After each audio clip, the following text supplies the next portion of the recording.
నమస్కారం రాకే న్యూస్ కి స్వాగతం. ముందుగా ముఖ్యాంశాలు. నరసరావుపేటలో టీడీపీ గెలుపు కార్యకర్తలకు అంకితం. కష్టపడిన వారికి సముచిత స్థానం కల్పిస్తామన్న అరవింద్ బాబు. విదేశాలకు వెళ్లొచ్చాక జగన్ కి పిచ్చి ముదిరిందన్న ప్రభుత్వ చీఫ్ విప్ జీవి ఆంజనేయులు.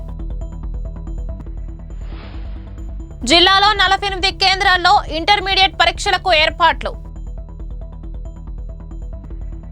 మహాశివరాత్రి జాతరకు నరసరావుపేట పట్టణం ముస్తాబు. డివైడర్లకు రంగులు వేయిస్తున్న పురపాలక శాఖ అధికారులు.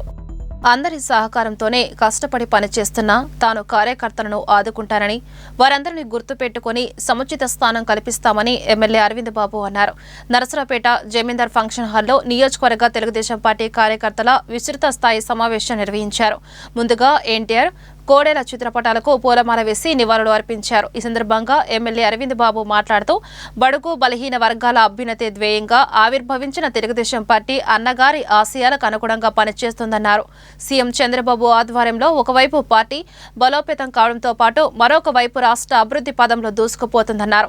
డిఎస్సి ఫైల్పై మొదటి సంతకం, అమరావతి పునర్నిర్మాణం, దావోస్ పర్యటనలో 6 లక్షల కోట్ల రూపాయలు పెట్టుబడులకు ఒప్పందాలు చేసుకున్నామన్నారు.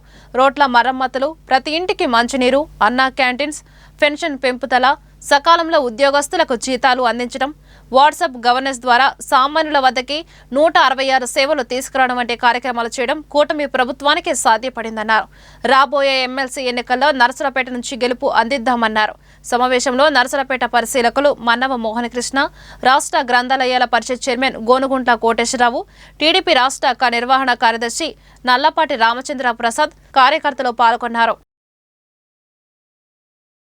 నిలబడి మాట్లాడితే అర్హత సాధించారంటే అంతా కూడా మీ చలవని మరి ఇక్కడున్న అక్కజల్లు అన్నదమ్ములకు కూడా తెలియజేస్తూ, ఇదంతా కూడా నారా చంద్రబాబు నాయుడు గారి కష్టం, పవన్ కళ్యాణ్ గారి పట్టుదలతోటి, నరేంద్ర మోడీ గారి ఆశీస్సులతోటి ఈ ఆంధ్ర రాష్ట్రంలో ఉమ్మడి కూటమి ప్రభుత్వాన్ని ఏర్పాటు చేయడం జరిగింది. ఇది ఒక వ్యక్తితో అయ్యే పని కాదు. అక్క చెల్లెళ్ళు, అన్నదమ్ములు రాత్రి పగళ్ళు కష్టపడితే విజయం సాధించాం. ఈ విజయం సాధించినందుకు మనం పొంగిపోవాల్సిన అవసరం లేదు, పొగడ్తలకి పొంగిపోయేది లేదు, అవమానాలు కుంగేది లేదు. మన ఒకటే జయం, నారా చంద్రబాబు నాయుడు గారిని 2047 దాకా ముఖ్యమంత్రిగా చూసుకునే బాధ్యత మనది. నరసరావుపేట అక్కడి అన్నదమ్ములుగా తెలియజేస్తున్నాను. ఎమ్మెల్సీగా మన ఆలపాటి రాజా గారిని గుంటూరు, కృష్ణా జిల్లాల అభ్యర్థిగా ఉమ్మడి పార్టీ తరఫున ఆయన నిర్ణయించడం జరిగింది. గౌరవ మన ప్రీతమ ముఖ్యమంత్రి నారా చంద్రబాబు నాయుడు గారు, అలాగనే యువ నాయకులు నారా లోకేష్ గారు ఆలపాటి రాజా గారిని నేను అభ్యర్థిగా ప్రకటించడం జరిగింది. మొన్న జరిగినటువంటి ఎలక్షన్స్లో పార్టీ నిర్ణయం మేరకు పార్టీ కోసం టికెట్ని జనసేన అభ్యర్థి అయినటువంటి నాదేళ్ల మనోహర్ గారి కోసం టికెట్ని త్యాగం చేసినటువంటి రాజా గారిని ఈ ఎమ్మెల్సీ ఎలక్షన్లో నిలబెట్టి గెలిపించాల్సినటువంటి బాధ్యత మన మీద, అలాగనే జనసేన నాయకత్వం మీద, అలాగనే బీజేపీ నాయకత్వం మీద కూడా ఎంతైనా ఉందని చెప్పి తెలియజేస్తా ఉన్నా. ముఖ్యమంత్రి గారు కానీ, నారా లోకేష్ గారు కానీ పూర్తిగా కాన్సన్ట్రేట్ చేసి ఏ నియోజకవర్గంలో ఎన్ని ఓట్లు వస్తున్నాయి, లేకపోతే ఏ అబ్జర్వర్ అక్కడికి వెళ్ళలేదు, ఏ అబ్జర్వర్ వెళ్ళలేదు అనేది ప్రతిరోజు కూడా మాకు ఫోన్లు చేస్తూ ఉంటాను. మోహన్ కృష్ణ గారికి తెలుసు, ప్రతిరోజు ఫోన్ చేసి ఫోటోలు పెట్టండి, మీరు ఇవాళ ఏ వాటికి వెళ్ళారు, లేకపోతే ఏ ఊరు వెళ్ళారు, ఎంతమంది ఓటర్లు గెలిచారని చెప్పి మనం రోజు వాళ్ళు బాగా కాన్సన్ట్రేట్ చేసి అడుగుతూ ఉన్నారు. ప్రతి శనివారం 3వ వారం స్వచ్ఛ ఆంధ్రప్రదేశ్ కార్యక్రమాన్ని చేపట్టారు. అదే రకంగా మన ఎమ్మెల్యే గెలిచిన 7వ మొట్టమొదటి నెల నుంచి ప్రతిరోజు ప్రతి ఒక్క వార్డులో రోడ్లు, కాలువలు ఇవన్నీ దగ్గరుండి మున్సిపాలిటీ వాళ్ళ చేత చెమ్మించడం, వాళ్ళ కార్యకర్తలు కూడా ఈ కార్యక్రమం చేపట్టడం చాలా మంచి పని చేస్తున్నారు. గత 5 సంవత్సరాల్లో మీ అందరికీ తెలుసు, జనానికి రోడ్డు ఓడటం కానీ కాలు చెప్పడం కానీ చాలా ఎక్కడ అవపడలేదు. ఈయనే స్వయంగా ఈ కార్యక్రమం చేపట్టి స్వచ్ఛ నష్టపడ కార్యక్రమాన్ని చేయాలనే ఉద్దేశంతో ప్రతిరోజు ఈ కార్యక్రమం చేస్తున్నారు. అరవింద్ బాబు గారు గెలవక ముందు ఎట్లా ఉన్నారో గెలిచిన తర్వాత అంతకన్నా ఎక్కువగా కృషి చేసి నష్టపడ బాగు కోసం బాగు చేస్తున్నారు. ఆయన మన నష్టపడ ప్రజలందరూ అభినందించాలి. అంత చిన్న విషయం కాదు. రోడ్డు చెప్పడం వేరు, కాలువలో మట్టి తీయడం వేరు. కాలువలో మట్టి తీస్తుంటే స్మెల్ వాసన అన్నీ వస్తుంటాయి. కానీ అవన్నీ ఆయన దృష్టిలో పెట్టుకోకుండా ఇది చేసినందుకు ఆయన నేను మనస్ఫూర్తిగా అభినందిస్తున్నాను. విదేశాలకు వెళ్లొచ్చాక జగన్ పిచ్చి తగ్గుతుందనుకుంటే అది మరింతగా ముదిరిపోయిందని ప్రభుత్వ చీఫ్ విప్ జీవి ఆంజనేయులు అన్నారు. వినకొండ తన కార్యాలయంలో చీఫ్ విప్ మీడియా సమావేశం నిర్వహించారు. ఈ సందర్భంగా జీవి మాట్లాడుతూ 2.0 తర్వాత 11 సిబిఐ కేసుల్లో ఏవనగా ముద్దాయిగా ఉన్న జగన్ కి ఇప్పటికే ప్రతిపక్ష హోదా లేదన్నారు. సిబిఐ ఈడీ కేసులు తేలితే ప్రతిపక్ష నేత కాదు కదా, ఎమ్మెల్యేగా పోటీ చేసేందుకు అర్హత కూడా ఉండదన్నారు. వైకాపాను వదిలేస్తున్న నాయకులను కాపాడుకోవడానికే జగన్ మేకపోతు గాంభీర్యం ప్రదర్శిస్తున్నారని, ఒక్క అవకాశం అంటే నమ్మిన ప్రజల్ని నట్టేట ముంచి కార్యకర్తల్ని గాలికి వదిలేసిన వ్యక్తి జగన్ రెడ్డి అన్నారు. కూటమి ప్రభుత్వ ఇసుక మద్యం విధానాల గురించి మాట్లాడే నైతిక అర్హత జగన్కు లేదన్నారు. ఒక్క అవకాశం అంటే నీ తండ్రి రాజశేఖర రెడ్డి చనిపోతే ఆయన మీద ఉన్నటువంటి సానుభూతితోటి ఒక్క అవకాశం అంటే 16 నెలలు జైల్లో ఉండొచ్చిన నిన్ను నమ్మి ప్రజలు గెలిపిస్తే నువ్వేం చేసావు? ప్రజల్ని నట్టేట ముంచావు, నీ కార్యకర్తలు గాలికి వదిలేసావు, రాష్ట్రాన్ని ముంచేసావు నట్టేట. అంతకంటే చేసింది ఏమన్నా? అందుకే ప్రజలు నీకు ఏమి రిటర్న్ గిఫ్ట్ ఇచ్చారు? 30 ఏళ్ళు పాలిస్తా అన్నావు. 30 ఏళ్ళు జగన్ పాలనకు ఎదురులేదు తిరుగులేదని చెప్పావు. ఏమైంది? నీ పాలన చూసి విసికి వేసారి. నువ్వు అధికారంలోకి వచ్చినటువంటి సంవత్సరానికే ఈ దరిద్రుడు ఎప్పుడు దిగిపోతాడా, ఈ నియంత ఎప్పుడు పోతాడా అంటే 4 సంవత్సరాలు ప్రజలు ఎదురు చూశారు. అది నీ నిర్వాహకం. ఇక మళ్ళీ నువ్వు 30 ఏళ్ల గురించి మళ్ళీ 30 ఏళ్ళు ఈసారి అధికారంలోకి వచ్చాయని మాట్లాడుతుంటే ప్రజలు నవ్వుకుంటున్నారు. విడ్డూరంగా ఉంది. ఈరోజు జగన్ నమ్మే పరిస్థితి లేదు ఎక్కడ కూడా. 30 ఏళ్ళు అధికారంలో ఉంటాను. గతంలో ఇదే చెప్పావు. చివరికి ప్రజలు నీ పరిపాలన చూసిన తర్వాత వైనాట్ 175 అన్నావు. చివరికి 11 ఇచ్చాడు. మా వెంట్రుకు కూడా పీకలేరని ఎన్నికల ముందు చెప్పావు. నీ బొచ్చంతా పీకినా నీకు బుద్ధి రాదు. వెంట్రుకు పీకలేరని నువ్వు అన్నందుకు ప్రజలు వెంట్రుకలో కూడా లేకుండా పీక్ అక్కడ కూర్చోబెట్టారు. రేపు 2.0 అంటే ఈ 11 సీట్లు కూడా కాదు, జీరోనే ప్రజలు నీకు ఇచ్చేది. రానున్న ఎన్నికల్లో, అసెంబ్లీ ఎన్నికల్లో ఈ 11 సీట్లు కాస్త జీరోకి వస్తుంది. అది 2.0 అంటే జగన్ అంటే చూపిస్తా అన్నాడు. చివరికి మిగిలేదు. అది సందేహమే లేదు. 11 కేసుల్లో ఏమన్నా ముద్దాయిగా ఉన్నటువంటి జగన్మోహన్ రెడ్డి ఈ రోజు ప్రతిపక్ష హోదా లేకుండా కోల్పోయాడు. 153 సీట్లతో భారీ మెజార్టీతో నిన్ను ప్రజలు గెలిపిస్తే ప్రజలు నట్టేట ముంచినాక ప్రజలు నీకు ఇచ్చింది 11 సీట్లు. ఈసారి పరిస్థితి ఏంటి? ఈసారి 11 కేసుల్లో ఏమన్నా ముద్దాయిగా ఉన్నటువంటి నీకు శిక్ష పడితే కనీసం ప్రతిపక్ష ఎమ్మెల్యే, ఈ రోజు ప్రతిపక్ష ఎమ్మెల్యే ఉన్నావు, భవిష్యత్తులో ప్రతిపక్ష ఎమ్మెల్యే కూడా నీకు అర్హత ఉండదు. 11 కేసుల్లో ఏమన్నా ముద్దాయిగా ఉన్నటువంటి జగన్ ఈరోజు సాక్ష్యాధారాలతో సహా ఉన్నాయి. సిబిఐ విచారణలో ఖచ్చితంగా శిక్షలు పట్టడం ఖాయం. మీడియా మిత్రులకు నమస్కారం. ఈరోజు 8వ వార్డు ఇస్లాంపేటలో శానిటరీ వర్క్ మీద మన ఎమ్మెల్యే గారు అయినటువంటి అరవింద్ బాబు గారు రావడం జరిగింది. మన 4 రోజుల కింద కొద్దిగా శానిటరీ ఇబ్బంది ఉందని సార్కి మేము విన్నపించుకోవడం జరిగింది. దాంట్లో భాగంగా ఈరోజు కాలువలు, రోడ్లు ఓడవటం, శుభ్రం చేయడానికి మన ఎమ్మెల్యే గారు రావటం మాకు చాలా ఆనందంగా ఉంది. మహాశివరాత్రి పండుగ కోసం నరసరావుపేట పట్టణాన్ని పురపాలక సంఘం ముస్తాబు చేస్తుంది.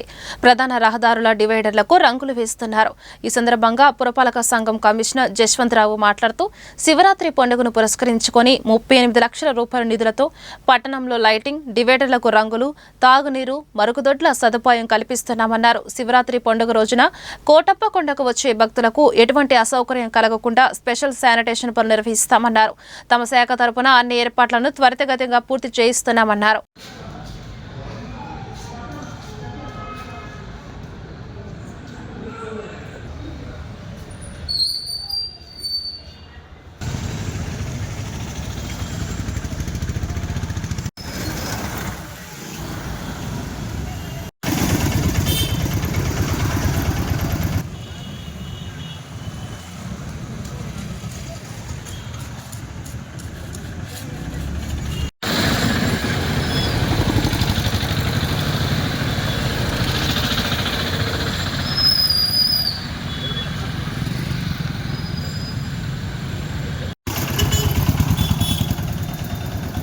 అందరికీ నమస్కారం.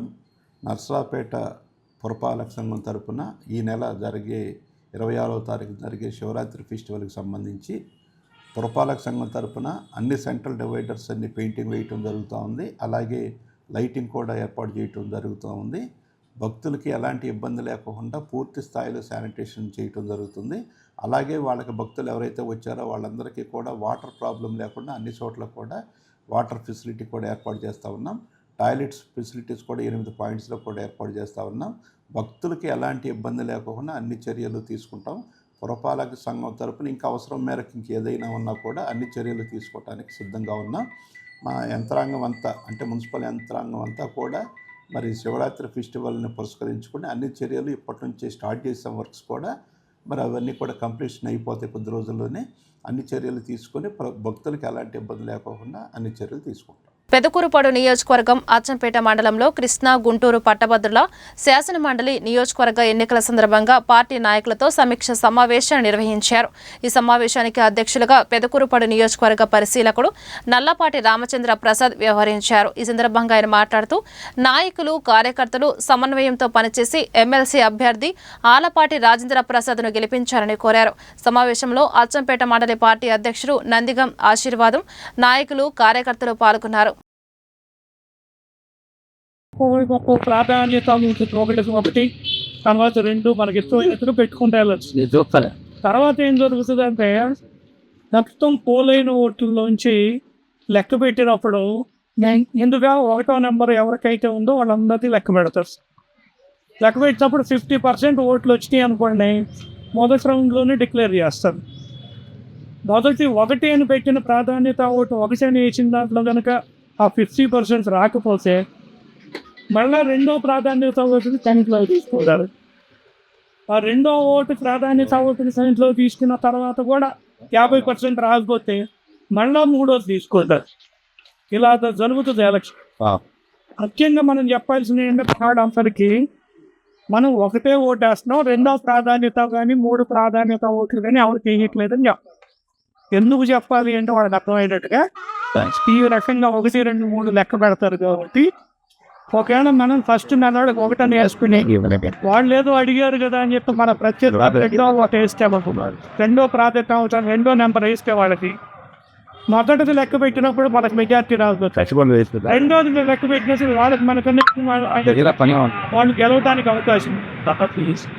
ఈ సంఘంలో ఉన్నాయి.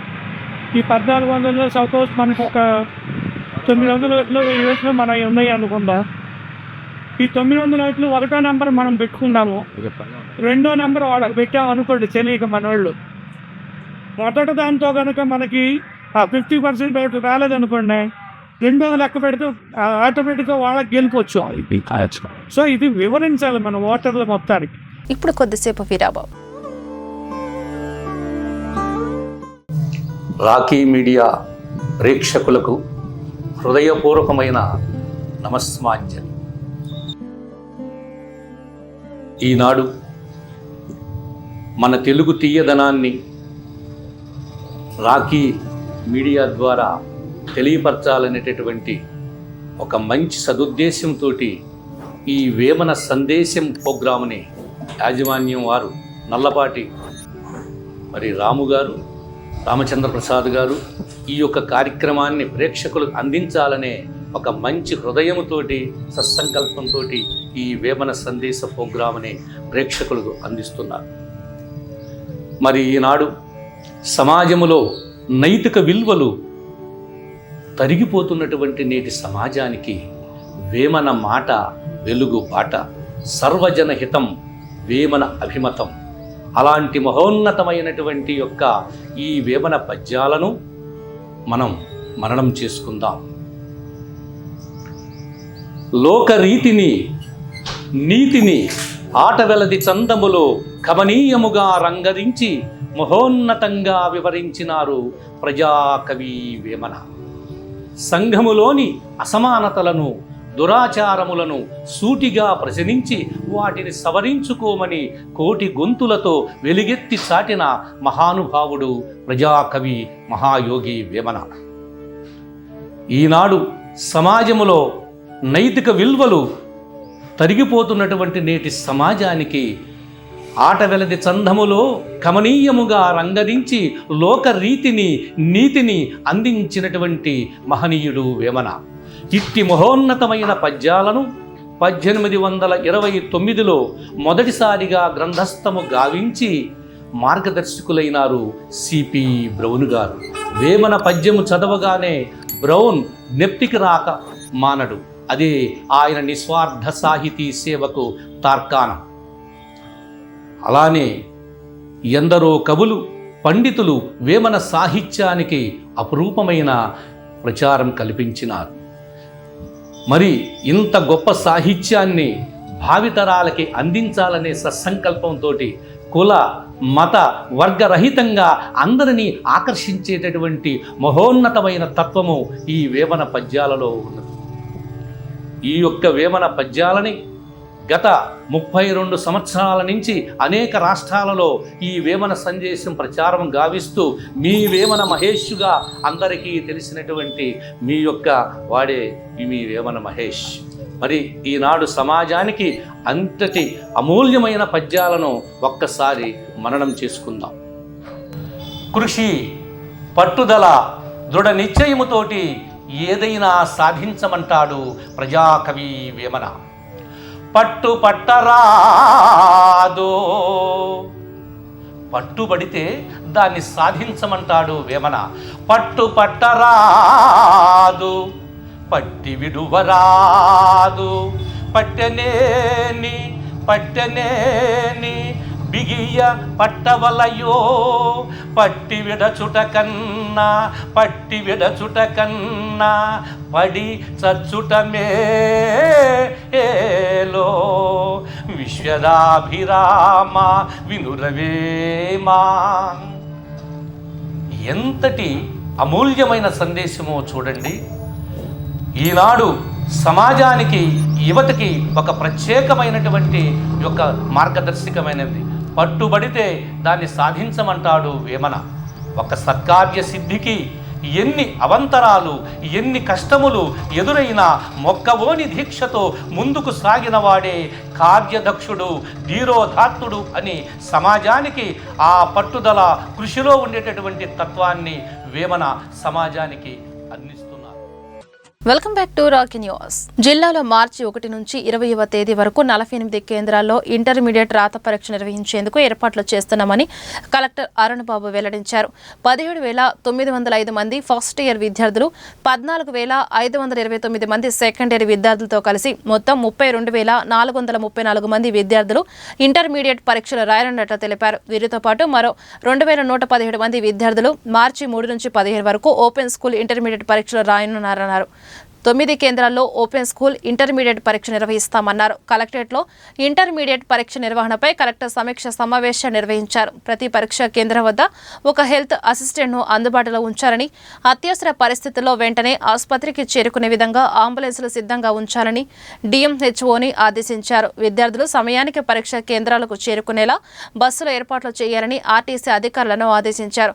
ఈ కార్యక్రమంలో డిఆర్ఓ మురళి, జిల్లా ఇంటర్మీడియట్ విద్యార్థి గాని Neelavathi Devi, DEO Chandrakala, DMHO Ravi, Narasaraopet municipal commissioner Jaswanth Rao పాల్గొన్నారు. నరసరావుపేట పట్టణం శివారు జొన్నలగెడ్డ ఇసప్పాలెం బైపాస్ రోడ్డుకి తక్షణమే మరమ్మతులు చేయించారని సిపిఐ జిల్లా సహాయ కార్యదర్శి కాసా రాంబాబు డిమాండ్ చేశారు. మహాశివరాత్రి జాతర నేపథ్యంలో ఈ మార్గంలో రాకపోకలు సాగించే భక్తులకు అసౌకర్యం కలగకుండా సంబంధిత అధికారులు చర్యలు తీసుకోవాలని కోరారు. పంచాయతీరాజ్ అధికారులు గుంతలకు మరమ్మతులు చేయాలన్నారు. రహదారికి ఇరువైపులా పిచ్చి మొక్కలను తొలగించాలన్నారు. పట్టణంలోని అంతర్గత రోడ్ల పరిస్థితి కూడా అధ్వానంగా మారిందని మున్సిపల్ ఆర్ఎండ్బి శాఖలు మరమ్మతులకు చర్య తీసుకోవాలని డిమాండ్ చేశారు. ప్రధానంగా నర్సరావుపేట నియోజకవర్గంలో రహదారుల్ని మరింత వేగవంతం చేసి అభివృద్ధి పరచాలని చెప్పి ఎమ్మెల్యే గారికి సిపిఐ తరపున విజ్ఞప్తి చేస్తాను. అదేవిధంగా కోటప్పకొండ తిరునాళ్ళ సందర్భంగా అనేక మంది ప్రజలందరూ కూడా తిరునాళ్ళకు వస్తారు కాబట్టి జొన్నలగడ్డ ఇసుపాలెం ఉన్నటువంటి బైపాస్ని తక్షణమే మరమ్మతులు ఏర్పాటు చేయాలని చెప్పి ఆర్ఎన్బి అధికారులు కల్పించుకోవాలని చెప్పి, అదేవిధంగా పంచాయతీరాజ్ అధికారులు కూడా నిధులు వస్తున్నాయి కాబట్టి ఆ గ్రామాల్లో ఉన్నటువంటి ఆ నిధులు ఖర్చు పెట్టి తక్షణమే రోడ్లు మొత్తాన్ని కూడా మరమ్మతు చేయాలని చెప్పి సిపిఐగా విజ్ఞప్తి చేస్తూ ఉన్నాం. అంతేకాకుండా పట్టణంలో కూడా అనేక రహదారులు ఈరోజు గుంతలమయం అయిపోయినాయి. సంక్రాంతి కల్లా ముఖ్యమంత్రి గారు మొత్తాన్ని కూడా బాగు చేయాలని చెప్పి ఒక పక్క చెబుతున్న ఈరోజు అధికారులు యుద్ధ ప్రాతిపదికన ఈ యొక్క రహదారులని మొత్తాన్ని కూడా పూర్తి చేయాలని చెప్పి, లేని పక్షాన సిపిఐ తరఫున మేమే ఆందోళన చేస్తామని చెప్పి ఈ సందర్భంగా తెలియజేస్తా ఉన్నాం. నరసరావుపేట శివారులో నిర్వహిస్తున్న మసాజ్ సెంటర్పై గ్రామీణ పోలీసులు దాడి చేశారు. నరసరావుపేట మండలం కేసానపల్లి రెవెన్యూ పరిధిలోని ఎల్టీ నగర్ మొదటి లైన్లో బుధవారం రాత్రి నిర్వాహకుడు సుబ్రహ్మణ్యంతో పాటు 3 యువతులను అరెస్టు చేశామని నరసరావుపేట రూరల్ ఎస్ఐ కిషోర్ తెలిపారు.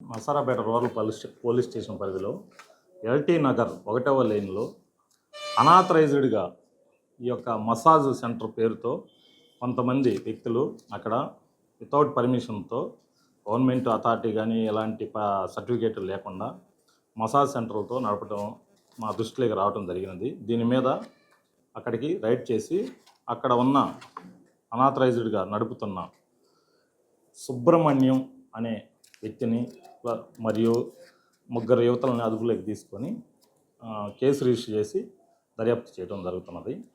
ఇలాగా అనామత్తుగా గవర్నమెంట్ పర్మిషన్ లేకుండా మసాజ్ అనే పేర్లతో రకరకాల చెడు వ్యసనాలు జరుగుతున్నాయని తెలియజేయడం జరిగింది. అలాగని జరిగితే కఠిన చర్యలు తీసుకోబడుతున్నది. తిరుపతిలో వేంచేసిన శ్రీ గోవిందరాజస్వామి తెప్పోత్సవాలను ఫిబ్రవరి 6 నుంచి 12వ తేదీ వరకు నిర్వహించనున్నారు. 7 రోజుల పాటు సాయంత్రం 6:30 నుంచి రాత్రి 8 గంటల వరకు స్వామి దేవేరులతో కలిసి పుష్కరిణిలో తెప్పలపై విహరిస్తారు. ఆ తర్వాత ఆలయ మాడవీధుల్లో ఊరేగి భక్తులను అనుగ్రహిస్తారు. గురువారం శ్రీ కోదండరామస్వామి, శుక్రవారం శ్రీ రుక్మిణి సత్యభామ సమేత శ్రీ పార్థ సారథి స్వామి, శనివారం శ్రీ కళ్యాణ వెంకటేశ్వర స్వామి, ఆదివారం ఆండాల్ అమ్మవారితో కలిసి శ్రీకృష్ణ స్వామి, 10, 11, 12 తేదీల్లో శ్రీ గోవిందరాజస్వామి తెప్పలపై భక్తులకు కనువిందు చేయనున్నారు.